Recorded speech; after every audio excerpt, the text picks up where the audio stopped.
have been trying to convince me not to get a tattoo. They've been doing this for quite a while now, and they always give me different reasons.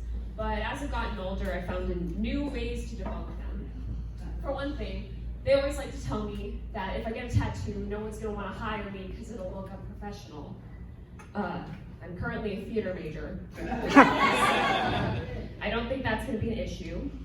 They also like to tell me that if I get old, it'll start to sag and it'll look ugly. I don't plan on living past 40, so again, don't see a big issue with that. Another big issue they bring up is that it's gonna hurt. It'll be very painful and I'm just not gonna wanna deal with the pain. Recently I had my vagina lasered, so I think I'm prepared. Yeah, it was weird. When I asked my mom, because that's a feeling you don't know what to expect. So I asked my mom, I said, Mom, what is this gonna feel like? What does it feel like to have that lasered? And she told me it feels like a rubber band snapping against your vagina and then a cold breeze. That wasn't helpful. Because I also don't know what that feels like. I don't know why I would. And also, is that supposed to make me feel better about it? That doesn't sound pleasant. That's like going up to someone who's about to get a limb amputated, and they're like, so, Doc, what's this gonna feel like? And you're like, well, it's gonna feel like a lot of tiny rubber bands snapping until your limb just falls off. And then there's a cold breeze. I think that's gonna help at that point. In case you couldn't tell by everything about me, I'm Jewish. And a lot of people's initial reactions when they find out that you're Jewish is to want you to stop being Jewish. Yeah, a lot of people have tried to convert me. And it's always weird, right? It's always awkward. But it's a lot more awkward when you're a kid because you don't really know how to respond. It kind of feels like you're the new kid at school and everybody wants you to sit at their lunch table.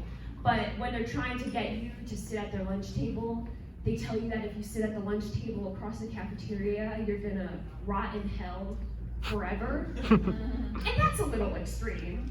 And it's weird because you're 12 and you don't understand what hell is, so it's never that effective. My therapist thought that one was funny. In case you couldn't tell by my shining personality and the tears constantly welling up in my eyes, I am currently a waitress. And it's weird, I was thinking about this the other day, it's weird how I'm being paid to enable other people's alcoholism. I'm not the only person who finds that a little odd.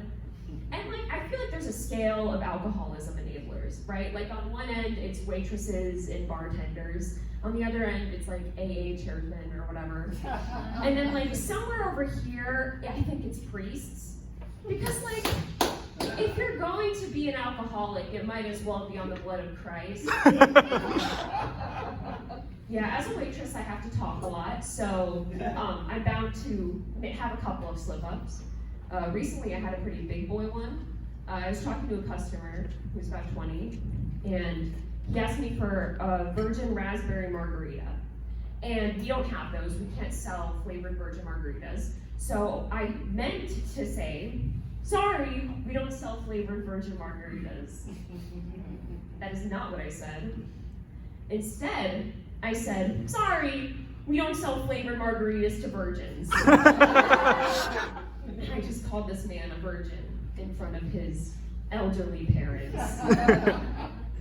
And to be fair, he looked like a virgin. We all do it. His parents, they were nodding. It's okay. He was fine with it.